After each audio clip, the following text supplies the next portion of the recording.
Apa peran BM Dia berdasarkan teks bacaan di atas? BM Dia adalah tokoh yang menyarankan agar naskah asli teks proklamasi tidak dibuang. Itu dari kelompok 1 untuk soal apa? Jawab membuat pertanyaan apa peran BM Dia berdasarkan teks bacaan di atas. Jawabannya tadi. Ada yang tidak sama? Ada, Bu. Coba kelompok 2 yang tidak sama, Kang. Apa? Soal apa isi teks proklamasi tersebut? Jawaban: proklamasi. Kami bangsa Indonesia dengan ini menyatakan kemerdekaan Indonesia.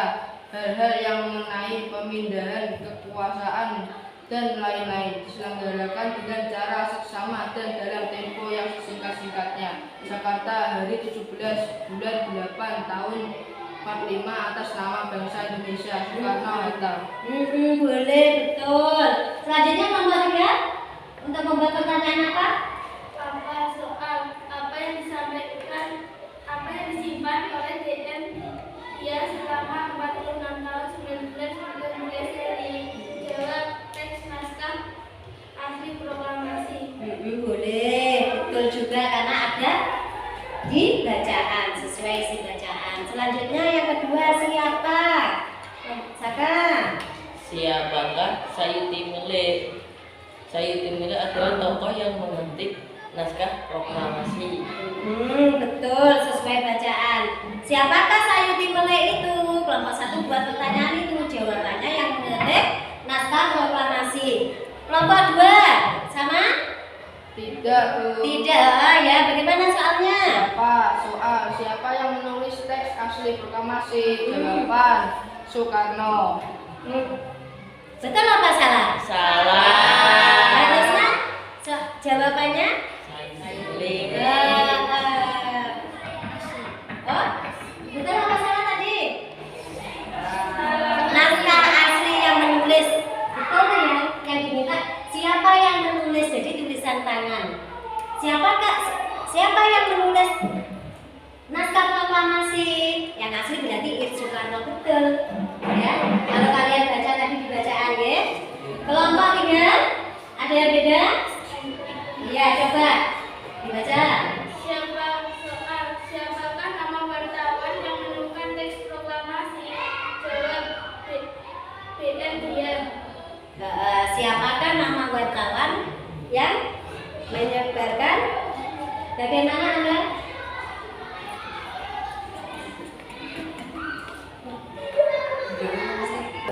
Selanjutnya coba kelompok 2 maju dibacakan hasil diskusi kelompoknya. Pelakunya siapa? Ya, Dit.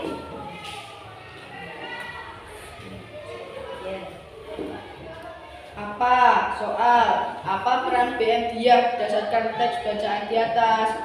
BM Dia adalah tokoh yang menyarankan agar naskah hasil tulisan Bung Karno tidak dibuang karena memiliki nilai sejarah yang tinggi. Tunggu. Untuk apa? Sesuai tidak? Jika pertanyaannya itu dan jawabannya yang dibacakan tadi. Sesuai. Lanjut 2. Siapa? Soal siapakah Sayuti Milik itu?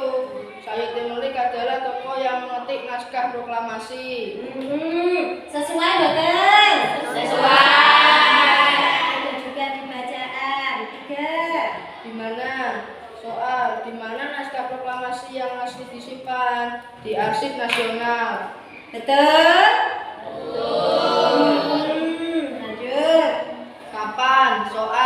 Kapan BM Dia menyerahkan naskah asli proklamasi pada Presiden Soeharto? Pada Selasa pagi 19 Mei 1992 pukul 10.11. Betul? Sesuai bacaan juga. Lanjut. Mengapa BM Dia mengambil kembali naskah asli proklamasi dari tong sampah? Karena BM Dia merasa bahwa naskah asli proklamasi hasil tulisan tangan Bung Karno memiliki nilai sejarah yang tinggi sehingga harus diabadikan. Sesuai dengan bacaan? Sesuai.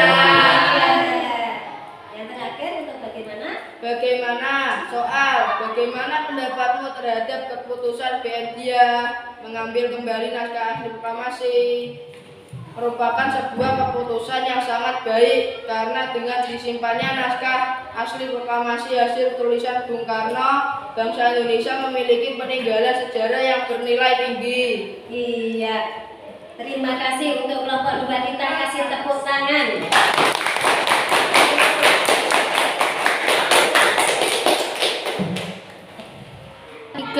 Anak-anak, kalian tadi sudah menemukan informasi penting dalam bacaan dengan menggunakan kata tanya tadi. Kemudian selanjutnya tadi kalian sudah berdiskusi tentang kata tidak baku yang ada dalam bacaan ya. Sekarang coba mulai dari kelompok 1. Ayo. Ayo coba. Sini. Bangsa Indonesia karena sebenarnya B-nya kecil. Betul? Bangsa Indonesia.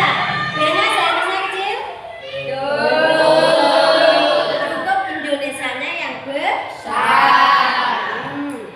PM dia adalah nama singkatan seorang tokoh. Seharusnya diberi titik. Itu ya. Ada B, M dia, itu harusnya ada titiknya. B titik, M titik karena nama orang, singkatan nama orang. Selanjutnya Menyerahkannya melalui Presiden Soeharto. Menyerahkannya pada Presiden. kata melalui, pada kata itu kurang tepat, seharusnya pakai kata pada. Pintar sekali untuk kelompok 3, dari kasih tepuk tangan untuk kelompok 3. Ya, jadi anak-anak, hari ini kalian sudah presentasi untuk apa, kata tidak baku dan kata baku, serta menemukan informasi penting dalam sebuah bacaan. Sekarang coba ulas ceritanya setelah belajar tadi. Apa yang dimaksud kata baku? Ayo, kata baku. Untuk menulis karya ilmiah boleh. Terus apa lagi? Pintar. Kata tidak baku biasanya digunakan pada saat apa? Berbicara, betul sekali. Jadi ini sambil kalian tulis.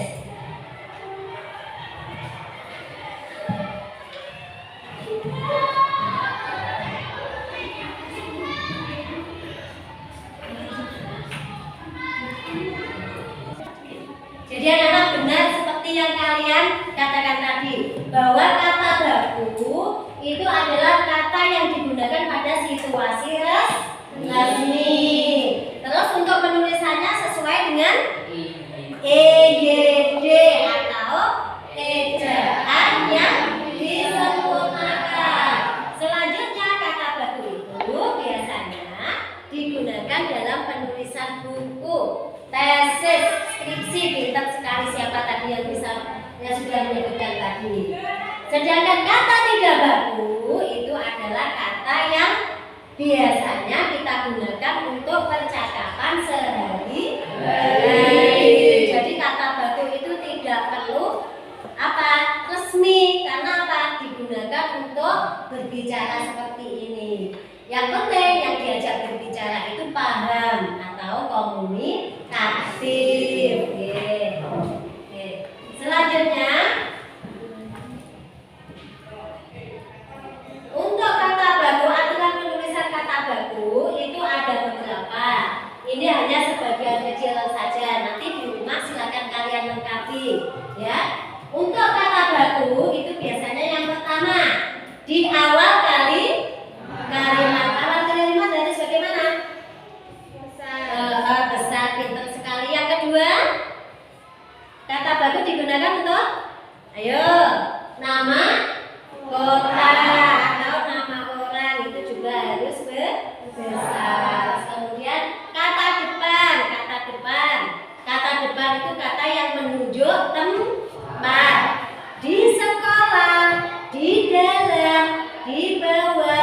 itu namanya kata depan. Itu penulisannya harus dipisah bakunya. Sedangkan kata berimbuan itu adalah kata apa? Kata yang fungsinya memang untuk sebagai imbuan, sehingga nulisnya itu digandeng. Contohnya apa Bu? Contohnya itu diberi, terus dibelikan, ya, diterima. Dari sini ada yang kurang kalian pahami mengenai kata baku dan tidak baku? Tidak. Paham ya?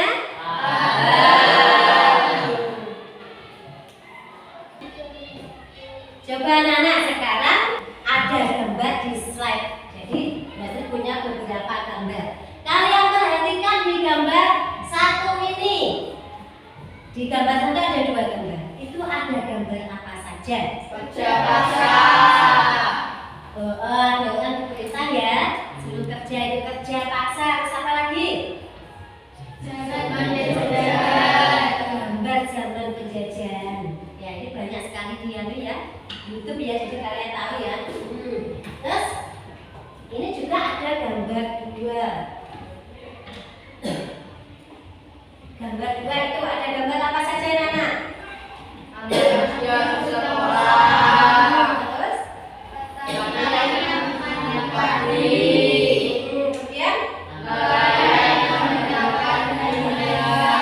kemudian ada gambar nelayan yang sedang mencari ikan, dapat ikan besar. Terus kemudian ada petani yang sedang panen juga. Anak yang berangkat sekolah senyum-senyum ya. Kalau kalian lihat bandingkan di gambar satu dan gambar dua, bagaimana suasana gambar satu? Terus bagaimana? Terus di gambar dua ini? Ceria. Anak sekolah ceria, kemudian damai, bisa bekerja, mencari ikan, memanen apa? Padinya, ya. Jadi beda antara gambar satu dan dua itu ya. Coba sekarang sambil buka LKPD kalian di halaman 4 itu.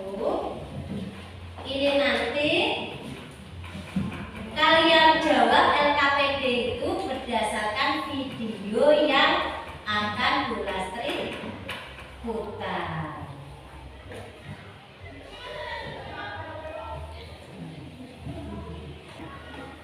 Nana, ini ada video. Kalian cermati isi dari video itu. Kemudian kalian isikan tugas yang ada di LKPD itu. Diskusikan bersama anggota kelompokmu. Proklamasi kemerdekaan, bangsa Indonesia menjadi bangsa yang merdeka dari segala bentuk penjajahan. Setiap warga negara berhak untuk menikmati kemerdekaan tersebut adik-adik. Namun kita juga berkewajiban untuk menjaga kemerdekaan. Kemerdekaan yang diraih dapat mewujudkan rakyat menjadi makmur dan sejahtera karena mereka bebas berkarya dan menambah wawasannya. Nah, amati gambar berikut adik-adik. Pada zaman penjajahan ya adik-adik ya, bangsa Indonesia itu disuruh bekerja, tapi hasilnya bukan untuk bangsa Indonesia, tapi hasilnya diberikan kepada penjajah. Nah, ketika kita sudah merdeka, maka para petani juga memiliki kebebasan untuk bercocok tanam. Kita juga bisa sekolah adik-adik. Kalau zaman penjajahan dulu, yang bisa sekolah hanya anak-anak dari para bangsawan. Anak-anak dari rakyat biasa, rakyat jelata tidak boleh sekolah. Tidak boleh sekolah. Dan kalau sekarang adik-adik, kalian sudah bisa sekolah ya, karena negara kita sudah merdeka. Gambar tersebut mencerminkan rakyat yang sejahtera. Mereka menikmati kemerdekaan dengan memperoleh kebebasan dan melakukan pekerjaan yang memperoleh pendidikan. Itu karena bangsa kita sudah merdeka. Apa pengaruh kemerdekaan bagi petani atau pedagang adik-adik? Petani dan pedagang bisa berjualan yang bebas ya, tidak perlu aturan seperti zaman penjajahan dulu. Lalu apa pengaruh kemerdekaan bagi pelajar? Akhirnya apa? adik bisa bersekolah, bisa belajar dengan baik ya. Apa yang harus dilakukan kalian agar sejahtera adik-adik? Ya, anak-anak kalian sudah melihat video tadi, menyimak, mengamati apa yang ada di video tadi. Sekarang tugas kalian, silakan diskusikan perintah yang ada di LKPD tersebut bersama dengan kelompokmu. Ya, ayo silakan. Apa ya? Jawaban nomor 1. Petani dan pedagang bisa bekerja dengan tenang untuk meningkatkan kesejahteraannya. Oke. Apa pengaruh kemerdekaan bagi pelajar? Apa ya? Bisa bersekolah, pelajar bisa belajar dengan damai. Ya, silakan berdiskusi bersama kelompoknya. Keaktifan kerjasama kalian akan dinilai Bu Lastri.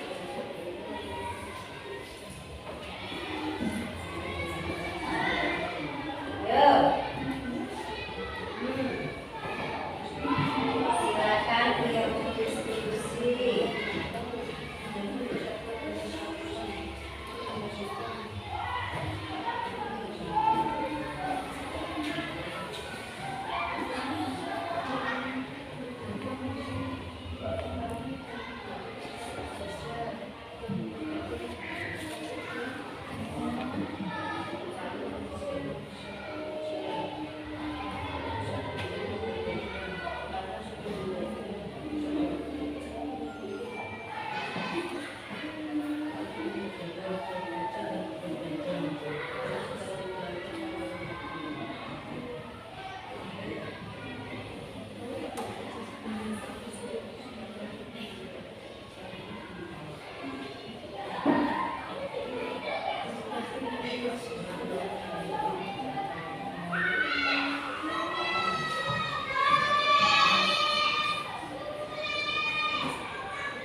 Sudah selesai? Sudah, Bu. Kalau sudah selesai, silakan masing-masing kelompok mempresentasikan hasil diskusi kelompoknya. Dimulai dari kelompok 1. Yuk.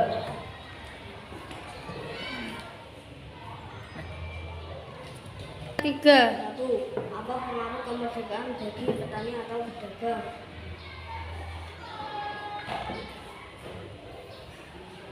Dan Selanjutnya kelompok 3, silakan maju ke depan. Baca yang keras. Satu, apa pengaruh kemerdekaan bagi petani atau pedagang? Jawaban, petani dan pedagang bisa bekerja dengan tenang untuk meningkatkan kesejahteraannya. 2. Apa pengaruh kemerdekaan bagi pelajar? Jawaban, pelajar dapat menuntut ilmu setinggi-tingginya. 3. Apa yang harus dilakukan rakyat agar sejahtera? Jawaban, kerja keras. 4. Tuliskan 2 kegiatan yang dapat kamu lakukan agar kamu berhasil sebagai pelajar. Jawaban, belajar dengan tekun. 2. Berusaha meningkatkan potensi dan bakat yang dimiliki untuk mengharumkan nama bangsa. Ya. Dari jawaban dari diskusi kelompok 3, adakah yang tidak sesuai? Sesuai. Kita kasih tepuk tangan untuk kelompok 3. Ya, jadi anak-anak kita tadi sudah berdiskusi, masing-masing kelompok sudah presentasi satu persatu. Jadi tadi mengenai video kita sudah bisa membandingkan antara zaman sebelum kemerdekaan dan setelah kemerdekaan. Bisa menyimpulkan pengaruhnya apa saja saja dalam kehidupan sehari-hari.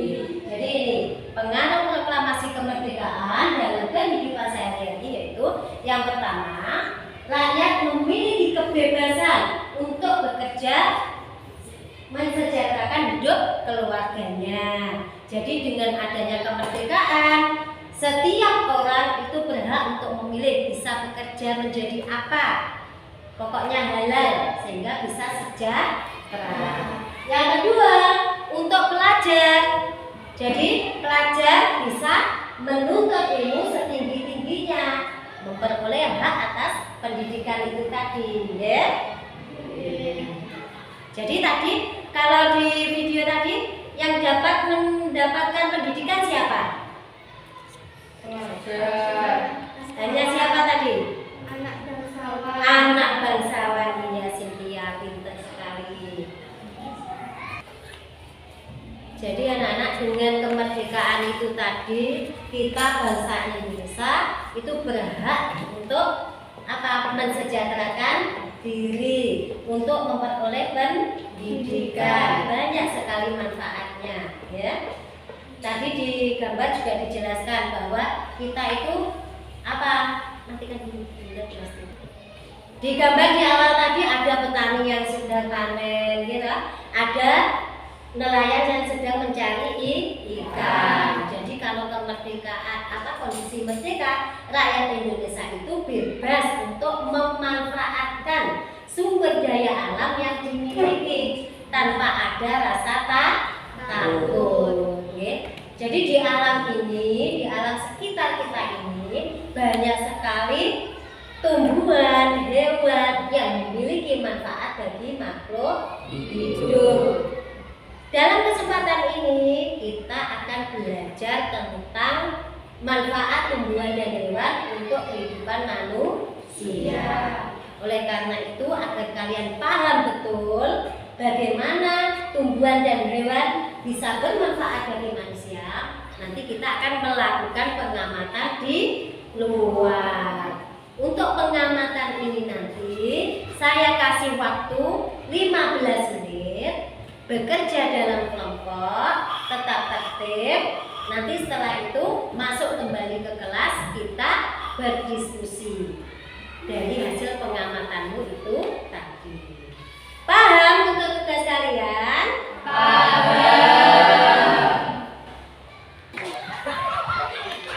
Teman-teman, ini ada pohon mangga. Apakah manfaatnya? Buahnya untuk dimakan.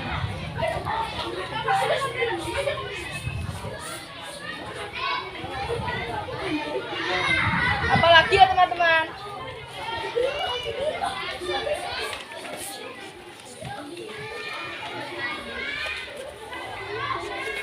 Batangnya bisa buat kayu bakar. Ya. Ini ada tanaman jahe teman-teman, manfaatnya apa ya? Buat obat-obatan. Ini juga ada pohon serai, manfaatnya buat apa ya? Untuk makanan. Ayo kita tulis teman-teman.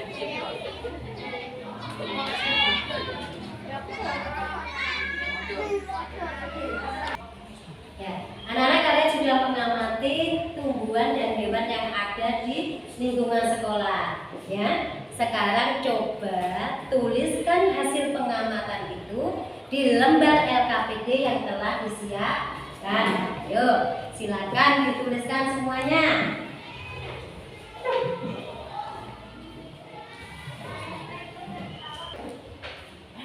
Ayo, silakan ditulis. Semuanya bekerja.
Anak-anak sudah selesai?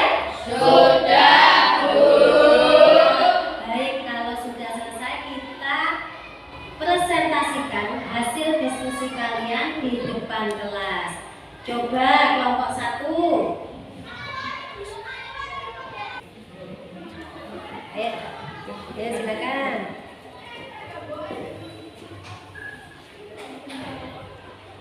Nomor 1, nama tumbuhan jambu, manfaat untuk dimakan. 2, pohon mangga, manfaat untuk dimakan. 3, serai, manfaat untuk bahan penyedap makanan. Itu dari kelompok 1 menemukan tadi pohon jambu dan mangga untuk dimakan, kemudian serai untuk obat-obatan. Betul apa tidak? Betul. Kita kasih tepuk tangan untuk kelompok 1. Selanjutnya kelompok 2, perwakilan dari kelompok 2 silakan ke depan. Kelompok lain perhatikan, kemudian tanggapi hasil diskusi kelompok 2. Nama tumbuhan kunyit, manfaat untuk obat. 4, bunga, manfaat untuk hiasan. 5, ayam, manfaat untuk dimakan. Iya, itu hasil diskusi dari kelompok 2. Adakah yang tidak sesuai? Sesuai. Kita kasih tepuk tangan. Terus selanjutnya kelompok 3. Silakan, perwakilannya siapa? Mbak Gita. Ayo ke depan. Dibacakan hasil diskusi kelompoknya. Nama 1, manfaat untuk dimakan, menghasilkan kotoran untuk pupuk. Cacing, manfaat penyubur tanah. Itu dari kelompok 3 menemukan sapi dan cacing. Apakah benar manfaatnya? Kita kasih tepuk tangan. Ya, jadi anak-anak semuanya tadi sudah presentasi ke depan dari hasil pengamatannya tentang tumbuhan dan hewan yang ada di lingkungan sekolah. Jadi apa yang bisa kalian simpulkan tentang hewan dan tumbuhan? Jadi dia apa?